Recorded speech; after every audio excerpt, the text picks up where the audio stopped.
Today's show topic is, who's the baby's daddy? Did you know he was married? Married? Is he a dog? I mean, she need to stay with him. What a perspective. That baby metrosexual. You got Beijing in the head, man. That ain't me. You can't talk about a baby. At the service for the kid, Raven, the 5-year-old that was shot. Also, we're praying for the 17-year-old who shot her, because really, we may lose 2 kids. I just hope she alive. I grew up here, and it's just getting worse and worse every day with the drug dealing and the guns and everything else. They need to do something about it. Yes, actually, I'm the CEO of Swag Nation. It's a youth advocate association. I'm so sick of crying. I'm devastated because I lost my house. I'm sick of all this, boy. All I want to do is get away, get away. So tell me, Alexa, what bothers you and irritates you in schools? Well, sometimes a lot of girls think they're better than you, and when you're fussing with them, they'll consider you as white or a cracker.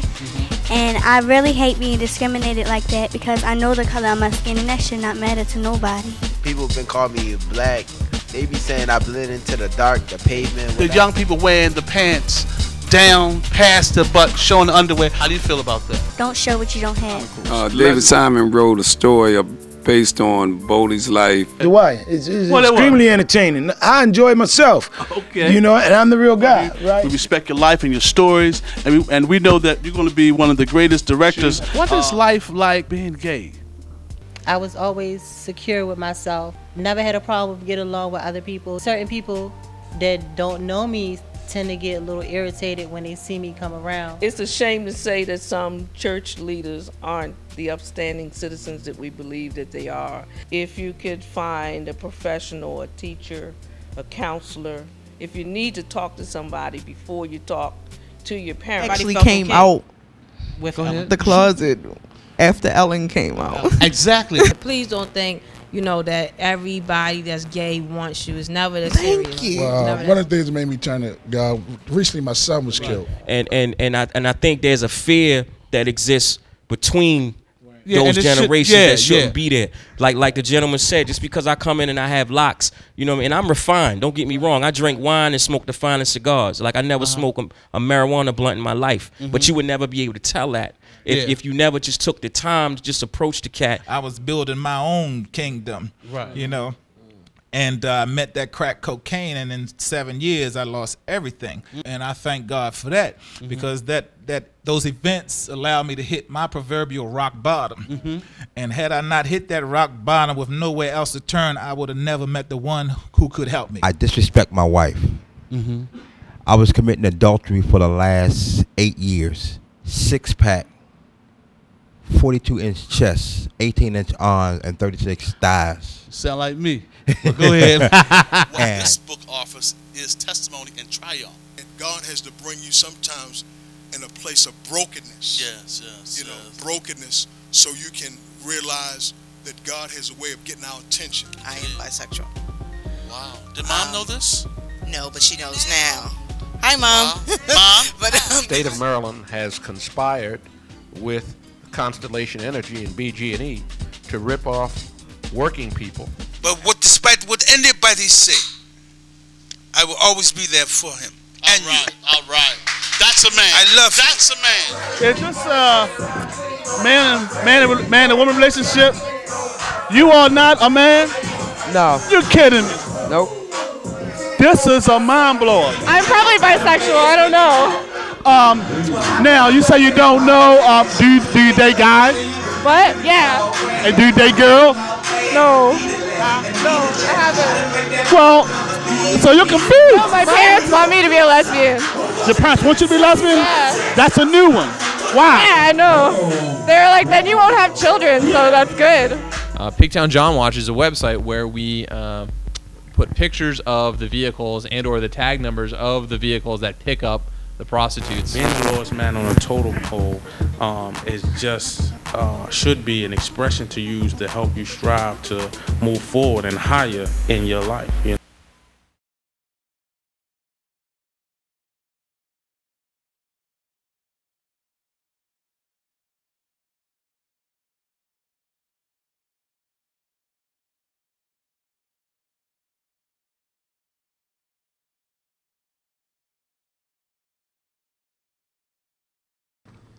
Hello, it's On Talk Show, and today's topic is the hidden truth. And the hidden truth is about a situation where people were molested, sexually abused. And today the truth is going to come out. And I'd like to, at this time, allow my new guests to introduce themselves. And your name is? Treasure. Lolita. Brent. Yvette Chambers Ill. And again, today's show is about the hidden truth. As you well know, so much is going on where our children are being abused, and it must stop. And today, these folks here will share some stories, and we're going to give you some information that will alert you to stand up and let the truth be known so that you, your children, your neighbors' children, your church members, they will not be abused. We will no longer accept this. And today, we would like to start with Treasure. Treasure, we'd like for you to start off. Can you just share your story as to what happened to you and the hidden truth? Well, my story really starts out with me as a child. Basically, the first time I encountered real abuse was through my mother. Mm-hmm. And I feel as though she took me through the abuse that I endured because, you know, her mother took her through abuse. Yeah, and she basically just passed it down and it came upon me. Something like a generational curse, huh? Yes. Yeah. Unfortunately, yeah. Well, the first thing I can remember as far as the abuse that I experienced with my mother was one day I wanted to get a snack. Mm-hmm. And I kept asking her, can I get something out the refrigerator? And she was still asleep in the bed. Uh-huh. And it had to have been like a little later in the day because it was people outside playing and everything. And I was about 5 years old. Okay. And she got angry with me because I kept trying to wake her up. And she got up and she grabbed me by my neck and lifted me in the air. Wow. And threw me on the floor. Wow. And then she, you know, while I'm crying and she's, you know, trying to stop me from crying. So she picks me up again and she takes me over to a couch that she had in the room. Uh-huh. And she lays my head down on the couch without the cushion and puts the cushion over my head and sat on it. Wow. And sad. That's sad. I was there until I passed out. Next thing I remember after that was me laying on the couch. Wow.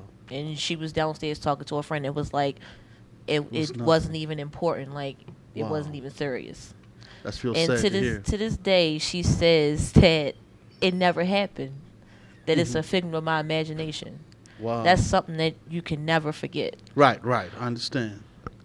I endured a lot of abuse with her through my childhood years. Mm-hmm. I've, you know, had her tell me she hate me, that I was evil, that I was stupid, that, you know, I would never be anything, and that I was sorry and I was a liar. And, you know, I've had situations with my mother where she's kicked me down flights of stairs. Wow, that's sad. Ripped out my hair, bust my mouth open, gave me black eyes. But the thing was, I wasn't the only one enduring it. During the time period, I have other siblings, but it was just my brother and I. Uh-huh. We are 4 years apart. Okay. And what she would do is she beat on me, but she starved him.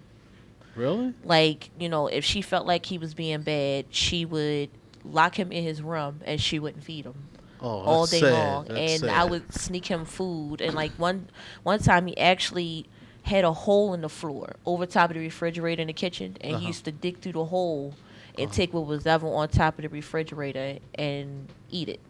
And that's how he was able to eat a lot of times. Wow, that's very innovative. The reason why I bring up my mother first, because I think that, you know, she started a cycle with me. Like, because the majority of all my relationships that I've been in have been abusive. And I felt like, you know, I got used to it. Yeah, yeah, accept You it, know, yeah. like I was so attached to her. No matter how much I felt I knew she hated me, I Mhm. was so extremely attached to her. Wow. You know? Is it because you wanted her love? Yes. Okay. Definitely did. I mean, I still felt like she loved me anyway. Like, you know, I felt like that was normal. You know, I had Yeah. other people in my family who did things like that to their children. Wow. So it was like it was a normal thing in my family. Dysfunctional. Yeah. Yeah. It's so prevalent. Seem normal. Yes. Yeah. Yeah. It's painful. Yeah. Now, as far as molestation goes, Mhm. the first time I was molested, I was, from what I can remember, I was 5. Are you serious? I was 5. Sad. That's sad. And it was my mother's boyfriend. And she hadn't been dating him real long because I don't really, like, with my memory, I don't really remember seeing his face that much, Mhm, you mhm. know, except for what I went through with him.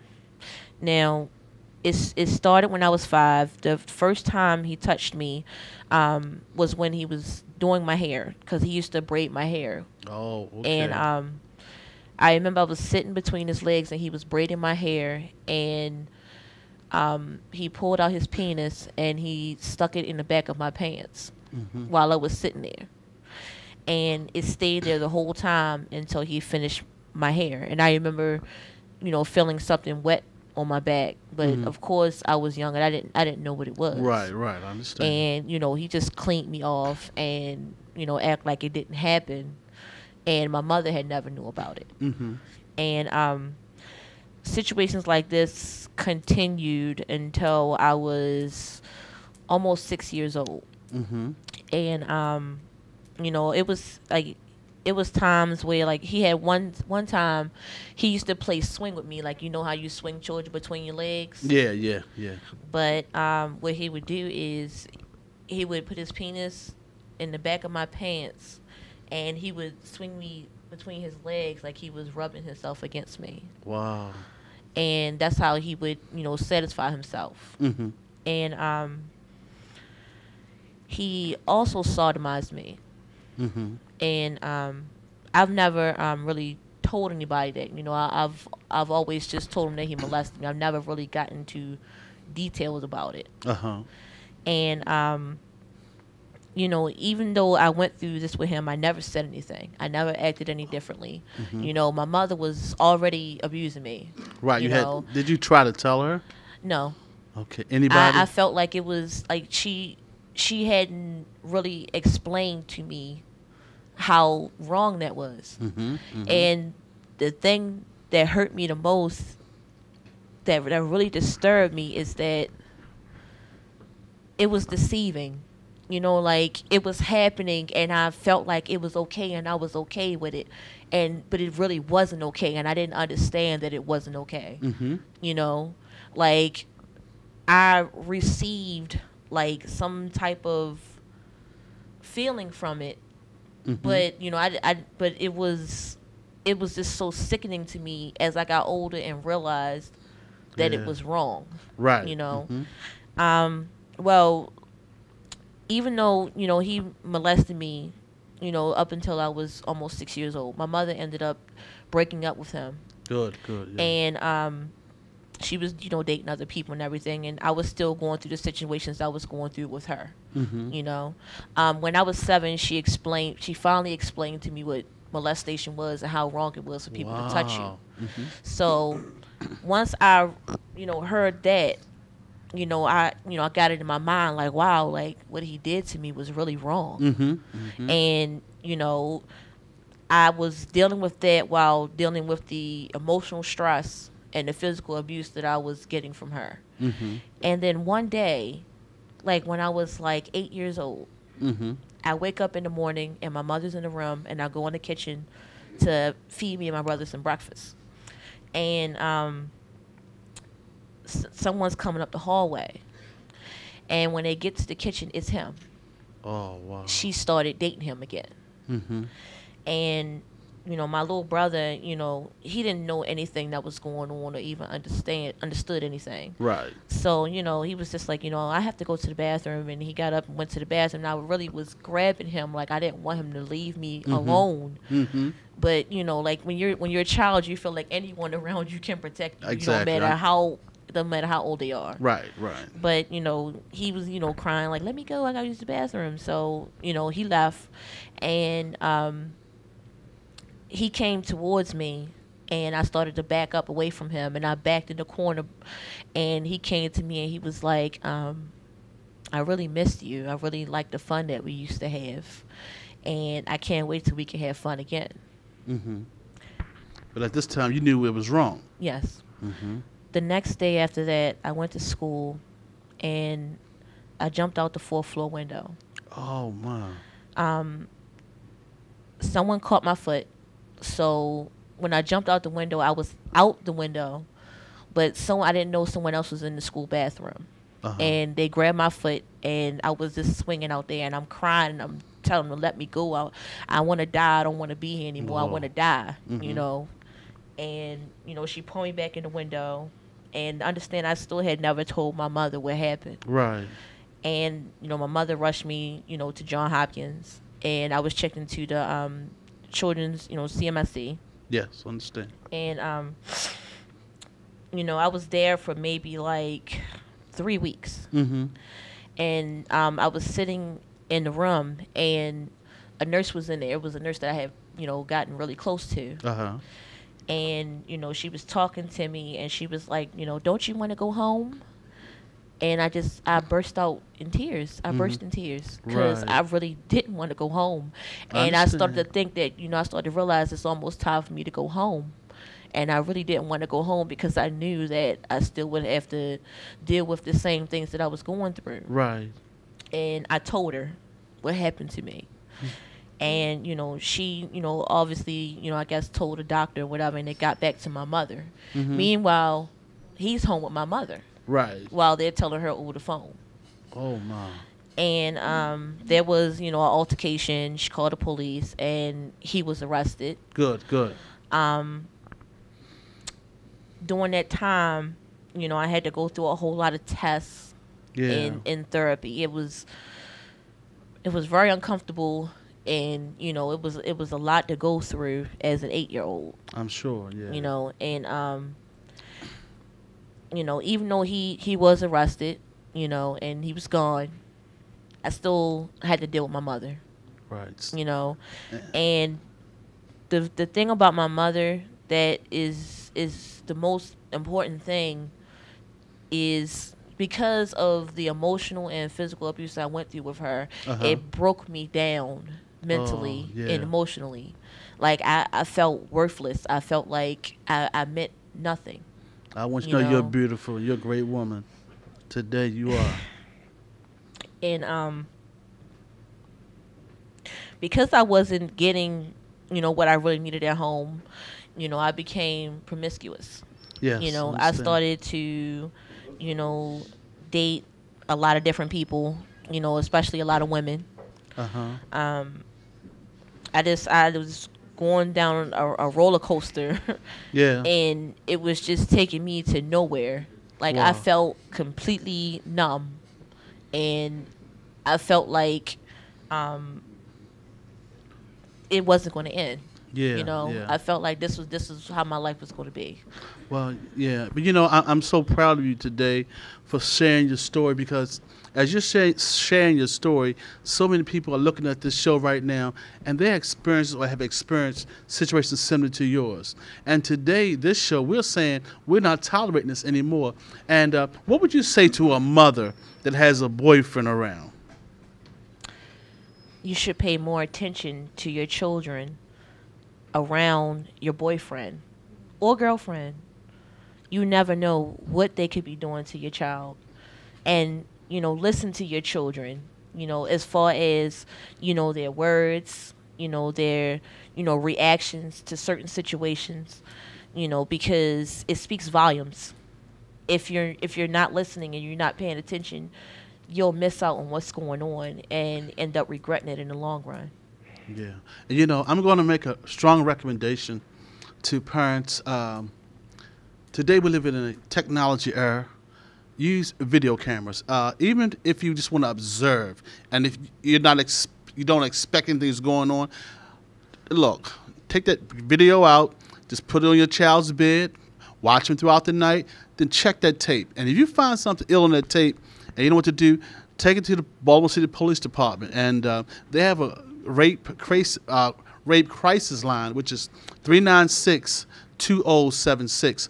Give them a call because they have now set up a new program that they are now definitely helping women and persons who've been molested or raped. Again, that number is 410-396-2076. And look, we're going to take a small break. We'll be right back. And we're back, and today's topic is the hidden truth. And we're back with Treasure. Treasure, you wanted to continue what you were saying? Well, you know, like I said before, I went through a period of promiscuity. Yes. And, you know, I still, it's like the abuse with my mother got worse and worse and worse. Really? That's sad. So you know, on top of the abuse, we're, you know, going through homelessness, you know, and, you know, the best thing about the situation, the best thing that my mother ever gave me was, you know, when she put me out. What happened was she had beat me really bad one day. You know, she had punched me in my mouth. She choked me. She threw me up against a wall. Oh, my. And she literally picked me up. We were living in a motel room. And she opened the door and she threw me out the door and threw my book bag behind me. And how old were you at that time? I was 17 by then. I was a senior in high school. Okay. Still getting beat on by my mother. Wow, that's sad. And, you know, I was going to school with bruises and all types of things, and I was making up excuses for it, you know, because I didn't want to get her in trouble because I felt like if I get taken away, then it's going to be horrible. I had to set my mind that I had to stay with her. But like I said, the best thing she ever did was throw me out. That night she threw me out. All I had on was a T-shirt and some jeans and, you know, some boots with no shoestrings. And my book bag with my notebook in it. Wow. And what I did was, you know, what she didn't expect me to do, I picked it up and I left. There you go. Good. I'm proud of that. I left. You know, I kept going to school. I graduated and, you know, I just kept moving forward. Good. You know, and I decided, you know, even though I'm still dealing with issues with my mother to this day, I've, you know, decided I'm not going to let her thoughts or words consume my life. And don't, because you know what? Sometimes it's sad that we have to go through things, but you went through it and you survived it. And today, your story, you've just saved some lives today because you endured the pain, the suffering. And, you know, great rewards will come to you. And moreover, today, because of your story being told, now someone will have the courage to stand up and say, I'm not taking this no more, whether it be mom, dad, or whomever. Because that abuse is not to be tolerated. And now we also have the school police. So what would you say to a child that's being abused? If someone is hurting you, tell someone. Even if you feel like no one cares, there's at least one person around you that's been involved in your life, whether it may be at home, at school, a childhood friend, anyone. Tell them. You know, even if you feel like you can't really get the whole thing out, try to talk about it. It'll make you feel so much better and it'll give you great release. And you'll get the help that you need. You know, I know it hurts. I know it may be bothering you and there may be a lot going on in your life that you may feel like things won't get better, but they will. They will. All right. You know, and Treasure, I'm so proud of you again because you've just saved some lives. And I just want to add something because last show we had Dante Stokes was on, and he had mentioned the fact that he told some people, but they didn't believe him. So if one person don't believe you, tell somebody, keep talking. And also what I'm advising mothers to do is to teach your children about sexuality and body parts at a younger age, because now the world that we live in is not a peachy cream, white picket fence world anymore, because they are dealing with complex situations even in elementary school. So you have to educate your children. If you love them, sit down and talk to them. And remember, get the video cameras out, get the webcams out, get the videos off your cell phones. Observe what's going on in your household, even if you don't think anything is going on, but check it out. You have to be technology savvy, but guess what? It can save your life. And then what happens, because so many children that are abused, then what happens is that they don't live to their full potential. They don't, the dreams that they had as a child prior to the molestations happening, they don't fulfill those dreams. So you're killing our future when you molest children. You hurt their brains. You hurt their mental status. And it's just not tolerated anymore. We're just going to move on to Brandon. How you doing? Brent, I'm sorry. How you doing? I'm good. Good. Again, we're glad to have you. He was a previous guest on the show, very expressive about things that he had to experience. And, of course, today's topic is we're not tolerating this anymore. No more abuse. No more abuse. So how would you respond, and what would you like to say? I think that people should know that it's not your fault if someone hurts you, touches you, verbal, physical, whatever it may be. It's not necessarily your fault. Mm-hmm. And that you should be able to say something, tell somebody, find a support system. Okay. Also, we have Lolita. Lolita, how you doing? I'm fine. Good. And Lolita, just today's topic, is so deep, so heavy. What would you like to say to some folks out there that are experiencing abuse or went through abuse? Well, me, myself, I would say, no matter how long ago that it may have happened, the thoughts, the mental dreams, all that stuff, it never will go away. Mm-hmm. That is something that will always live with you regardless, no matter how old you get. There's nothing no one can say or do to help you get past those, those moments. Mm-hmm. So the only thing I can best say is to help try to get past, besides telling people about your situations, and hopefully somebody will hear you out, or maybe you can save the next life of somebody else that same person have done to you. You just live. I mean, there's nothing, I ain't gonna say there's nothing nobody can say or do to hold you back. But at the same time, if you allow that person to control your life with those thoughts and these memories, you'll never be able to move on. You know what, when you say that, during this series, I've discovered some people that were molested or raped, they are still afraid of that person that did this treacherous thing to them, and they won't let it go. And it really puzzles me, because people are now older, they're grown, but what happened to them as a child still haunts them almost daily. And it's sad. It is. And we don't want this to happen to no other child, because you kill that person's dream. You follow me? And I did, because what made me actually tell my parents 4 years ago was when my uncle came back around me after some years that he disappeared out of our life. I had only my oldest 2 daughters. I didn't even have my son at the time. Mm-hmm.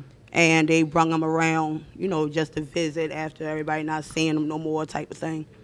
Mm-hmm. And what instantly brought back every thought was when I saw him playing with my kids.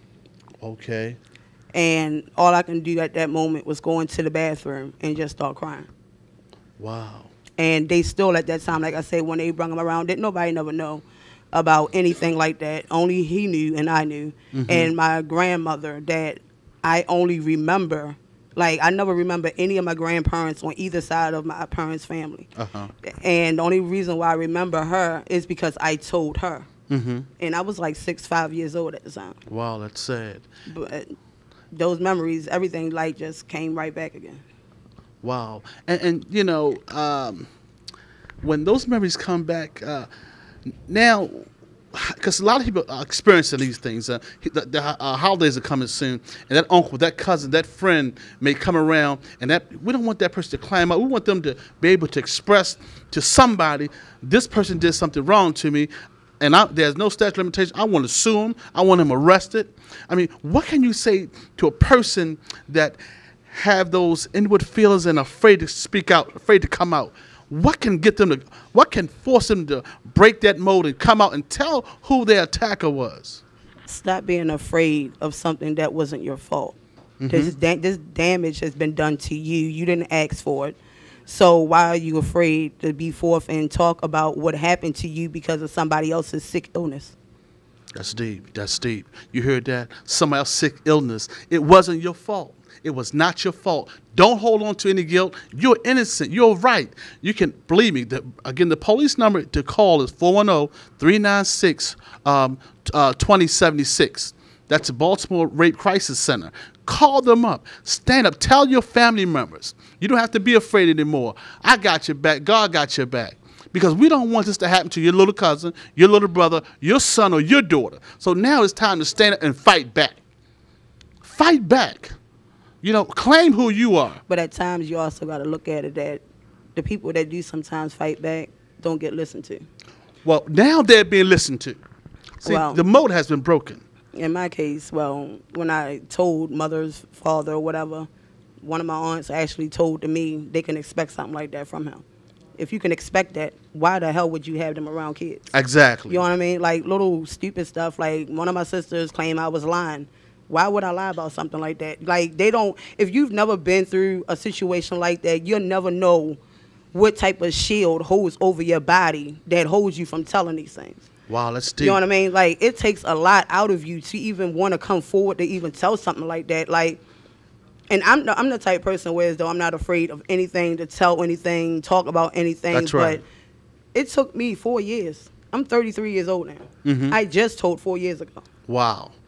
Yeah, well, that's good that you told, though, because it's got to come a time when you got to stand up. It's because guess what?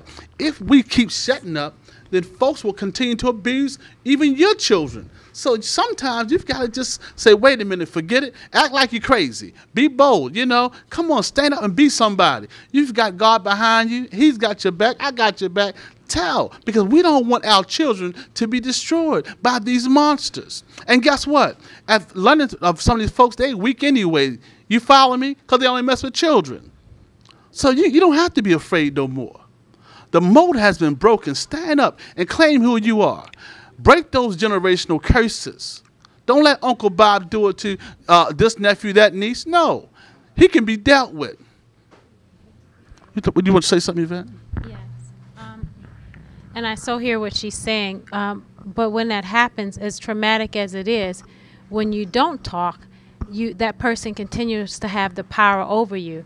So when you, as the young people say, put them on blast, that's the first step in taking back your power.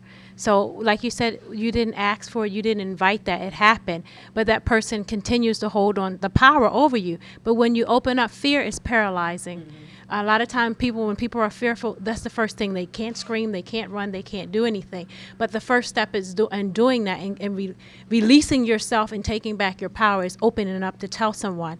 And in some cases, that person may still be alive. For those individuals that the person that molested them has gone on, you need to open up your mouth and begin to tell others. And one of the things that I was reading that is very therapeutic is when you write that person a letter. Write that person a letter, even though they may be deceased of this is how it makes me feel. It's healing. The more you talk about it, the more you heal yourself. And sometimes the healing takes place by you sharing that with someone else. And what I want to encourage you to do is find a support group. Also, there may be talks at your local schools. The more you educate, you're not only healing yourself, but you're healing other young people that in the midst that may be going through that. So you're giving them permission through your power to take back their power. So I just want to encourage you to do that. And it's funny you said that because we was at a family function at my father's house. And this was on a time when I was with my kid's father, and he already knew about it, and he mentioned it to my father. And he must have already knew what was going on, because out of everything, he just stopped and looked at me and was like, don't do it. And I out loudly said, don't do what? Like, go ahead, tell on yourself. What am I not, what don't you want me to do? You know what I mean? So it's like he knows now that it's out there. That's right. But they still don't really acknowledge the fact that it really, you know what I mean? It happened. Right. They know of it, but it's a criminal act. Be bold, be strong, and say, yeah, you, Uncle Blue, or whatever his name is, you know you touched me, or your mama boyfriend. Please, I'm telling you, you don't have to be afraid no more. You can be strong, okay? And again, remember this. Utilize your videotapes.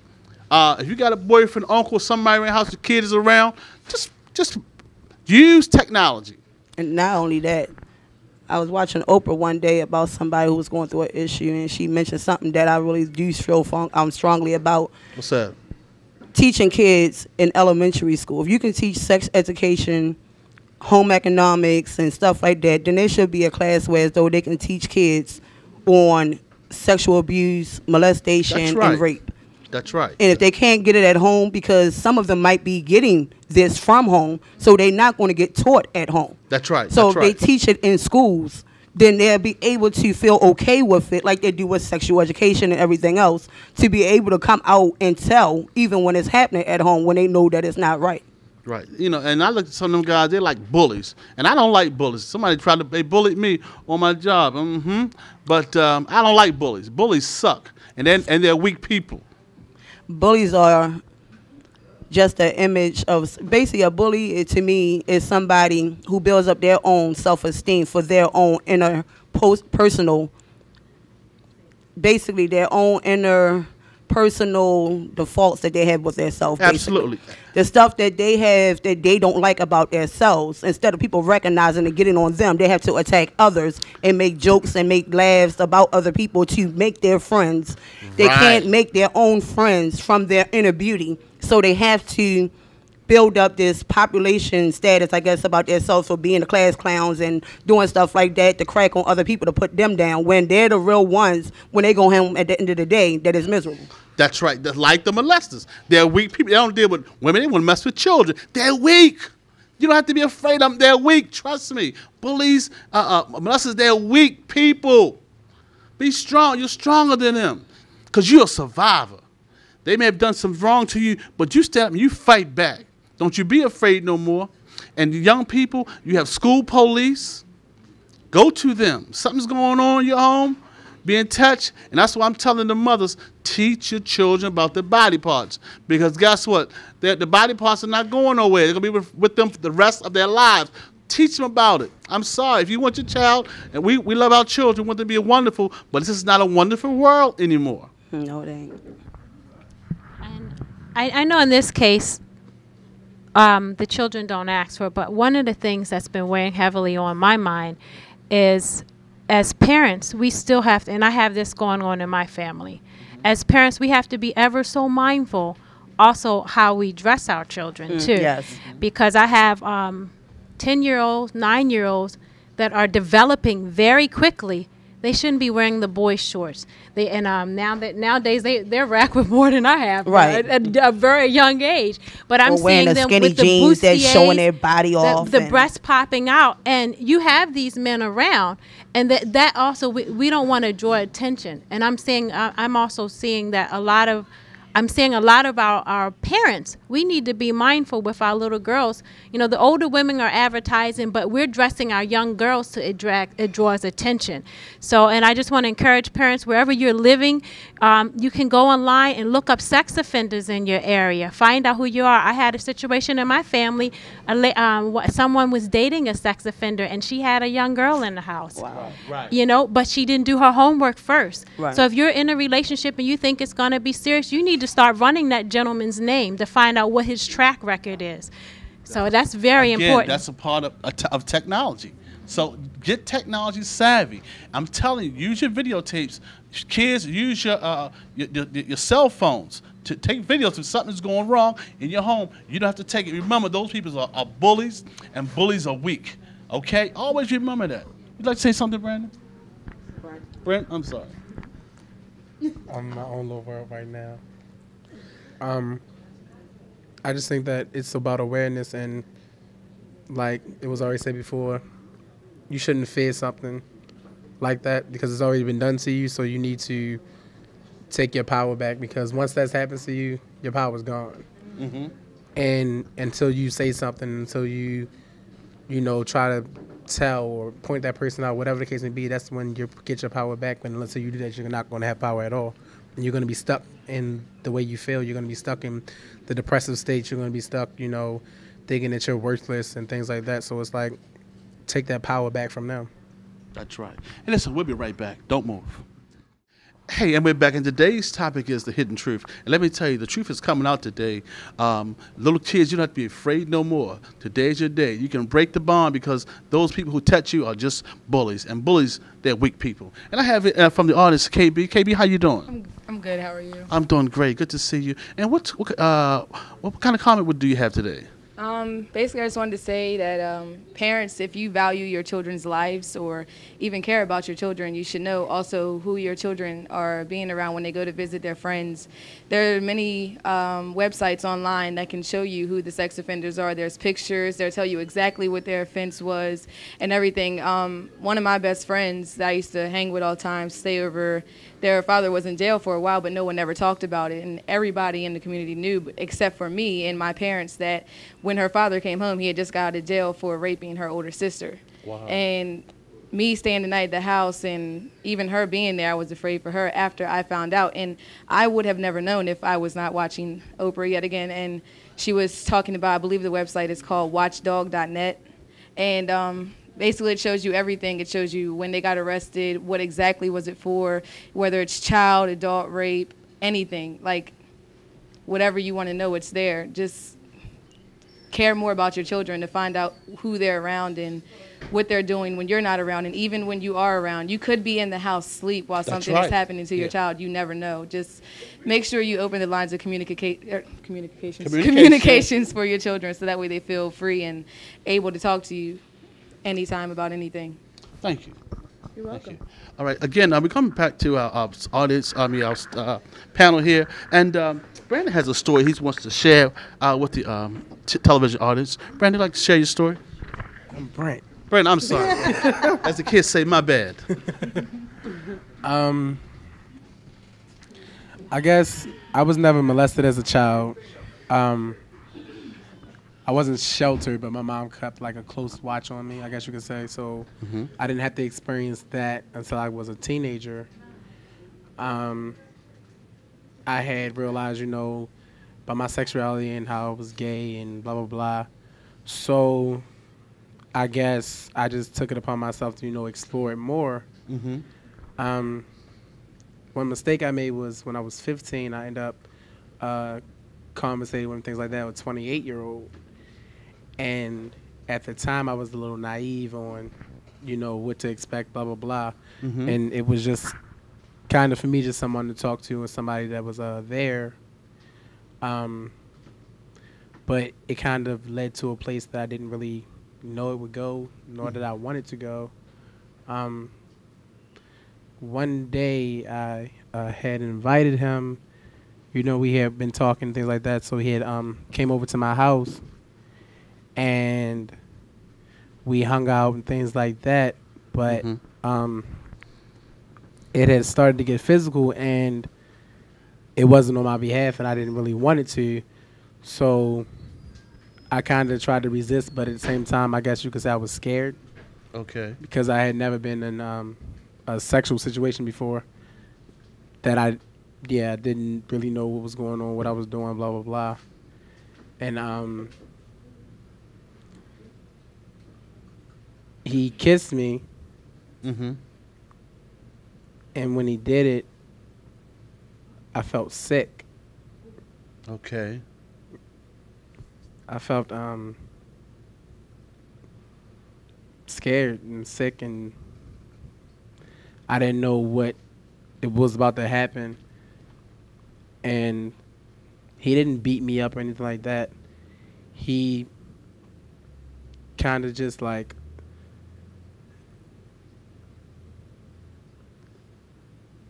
It's okay, buddy. He ended up taking like my clothes off, like not everything, like just my pants down. Mm-hmm. And like I was pushing and stuff like that because I was like, well, no, blah blah blah. And it's okay, buddy. After that happened, he took whatever he needed to do for himself, took his clothes off, and he molested me, I guess you could say. Yeah. Yeah. Then when he was done, I laid there. He left. And I got up and I got in the shower and I just like cried and cried. Wow. Sorry you had to experience that. I didn't know how to feel after that point. I didn't know what was going on. I did end up telling somebody. I didn't tell my mother. My mother still doesn't know to this day. Well, she know now. Hopefully she doesn't. I told my cousin, and her immediate reaction is, I'm going to kill that bitch, or excuse my language, I'm sorry. But yeah, she's going to kill him and blah, blah, blah. And because he was a teacher. Oh, wow. That's sad. So after that, he would call me and try to get in contact with me, things like that. But I never responded. He would send me messages, I love you, blah, blah, blah, stuff like that. And I refused to, I guess, respond. And, I mean, I never interacted with him again. So, luckily, it was a one-time thing, and I didn't have to experience any type of abuse again until I was about 17. Wow. That then happened in a relationship that I was in with someone. Mm-hmm. And it wasn't physical. He never hit me. Mm-hmm. Not once. He didn't hit me. Good. At the time, now that I'm older, I kind of am like, it was a cycle, I guess. Because at the time, he was being physically abused, mentally abused, verbally abused by his parents. Right. Transfers, yeah. I would see him. He would have bruises on him, everything. So I kind of always made excuses for him and stuff like that. But he would call me. We would argue. He would say, F you, I hate you, you're nothing to me, things like that. Mm-hmm. And I would take it because I thought it was just, what I was supposed to do, because I'm like, oh, well, you're going through this, so I have to be strong for you. But I guess while I was being strong for him, I was losing me. Mm-hmm. And that went on for a couple of years. Wow. I tried to commit suicide once. Wow. I ingested pills. That's tough. And just because I didn't know how to be hurt by somebody that I never experienced love. I didn't have a dad growing up. Wow. My dad was in jail my whole life. Wow, that's sad. So I never knew what love from another male was. So I guess when I got it, I didn't know how to deal with the fact that I wasn't receiving what I thought it should be. So him telling me he hated me, but then would call me and say, I love you, I'm sorry. It confused me, and I didn't know how to feel anymore. I lost myself in my feelings because I got confused on, well, if you love me, why are you trying to hurt me? Right. And so we would go on for a couple of days, and then it would be another incident where him telling me he hate me, I'm ugly, and I'm this and I'm that, I'm not good for him, and I'm not going to ever be anything, and all that stuff. So tried to commit suicide. It didn't work. Thank God. It was hard Mm-hmm. for me because I didn't know what I was supposed to do. And I'm always like, hey, I'm tough, I'm strong, blah, blah, blah. But I had never been hurt like that before, like to feel as though somebody had took my whole entire being and just threw it away. Wow.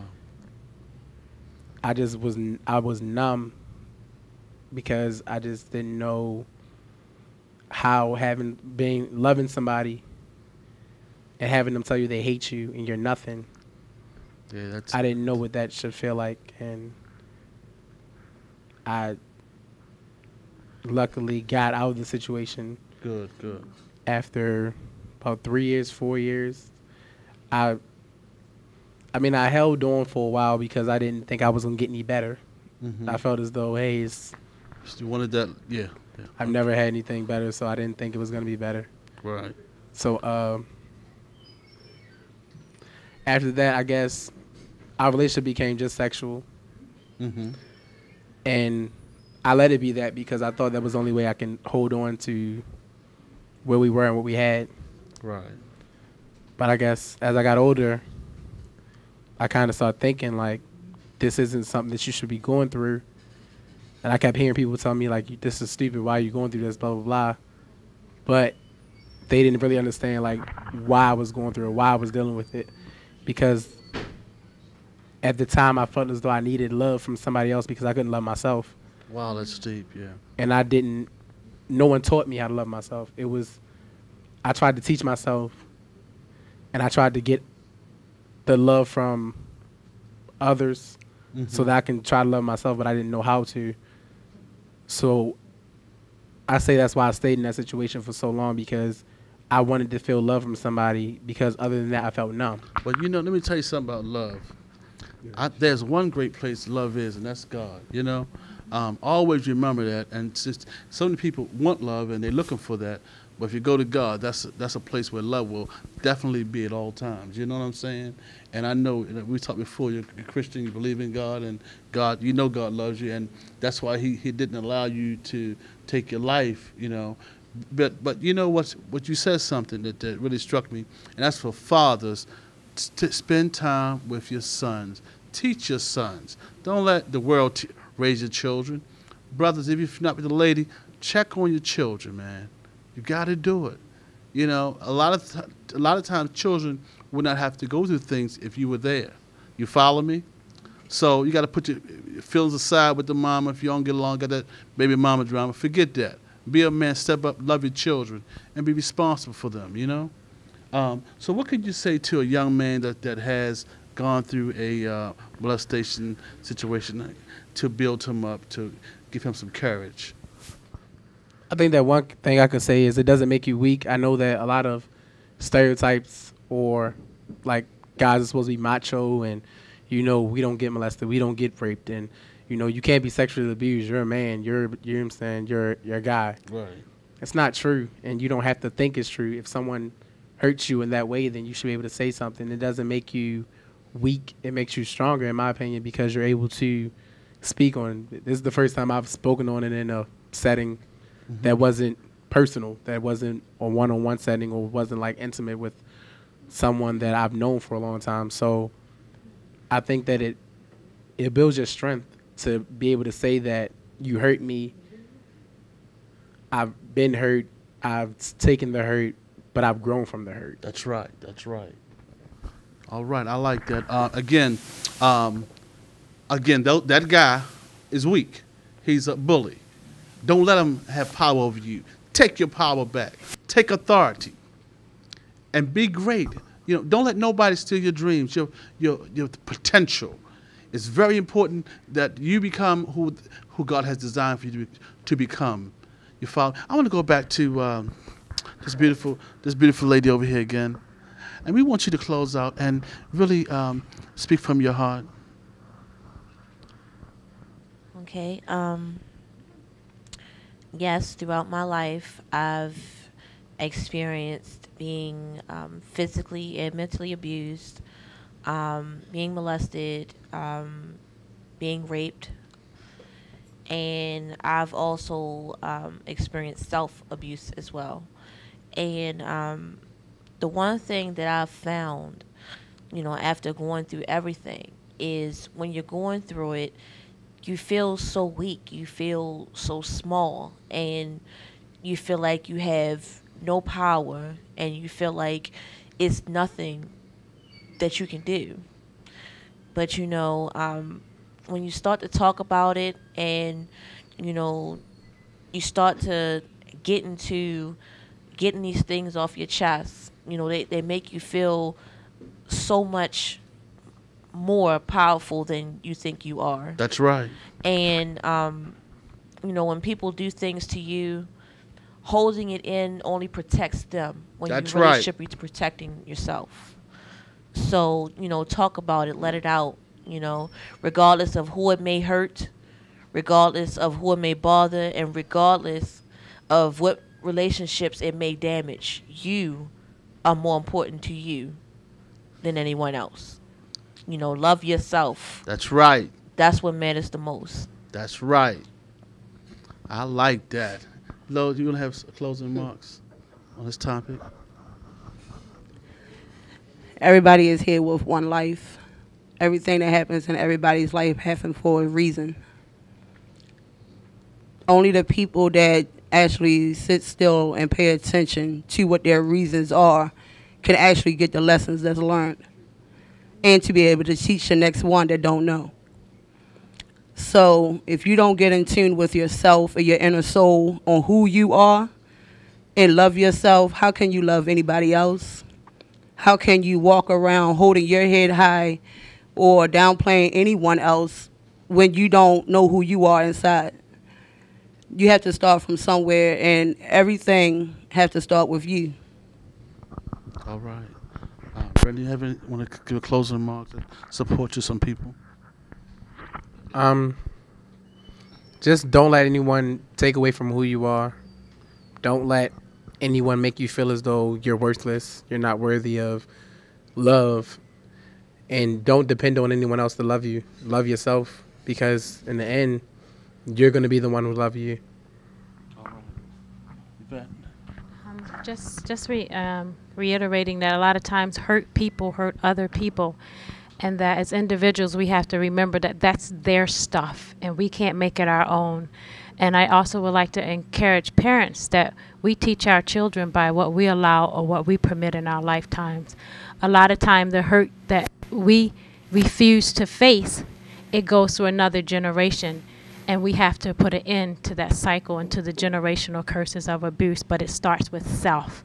So I just want to encourage the parents to work out the issues that they're having. And I also like to congratulate all of the people for that came on today for their strength. Yeah, that's You're right. demonstrating strength, and as you talk, that's what I feel and I hear from you. It takes courage Right. to say what you're saying. So I just want Right. to commend you. That's right. Okay. Listen, so again, we thank you for tuning in today. And remember, children, you don't have to be afraid anymore. God has heard your cries, and he's come to your attention. Okay? So you can tell mom, dad, uncle, tell everybody somebody messing with you. Go to the school police. And remember, there's a phone number from Baltimore City Crisis Center, which is 396-2076. Let me give it to you one more time. 410-396-2076. Don't be afraid to call that number. If anything's going on with you, you being touched and molested, call them. They're going to respond to you right away. They have school police. Go to them. Tell them what's going on. Mothers, get your video cameras out, camcorders out, the cell phone with the video. I'm telling you, if you have any suspicion or even nothing's going on, just tape your child while he's asleep, whether boyfriend, uncle, cousin, because it's really not strangers who touch your children. It's the people that you know and trust. So these are the people that you have to guard your children against at all times. Again, keep smiling. You're great. I want to thank this panel again for your courage, because now somebody out there in TV land will stand up and tell who victimized them, because they're strong now. They're not afraid anymore. And I'm proud of you now. That's right. You had the courage now to tell what happened to you. And God loves you. I love you and respect you. And I want to thank you people. There were some folks that called me from the last show where a young lady, father was a pastor. He raped her. She went to her mother, and the mother beat her when she told him. And then when she went to the father for an apology, he laughed in her face. But woman, let me tell you, you're strong now. God loves you. And I want you to stay strong, because you were able to get it out. And you're free from that now. But no one else in your family, no, not your children, nieces, nephews, your neighbor, kids, will not be touched by nobody. I want the community to come together and be aware of this. Check the list on the website that was given. If a guy has been in jail for rape and molestation, don't deal with that fool. You be strong. And remember, the people who rape and touch you, they're just bullies. And bullies are weak people. Peace and love. And I thank you all for your love and your support. Peace. I'm out.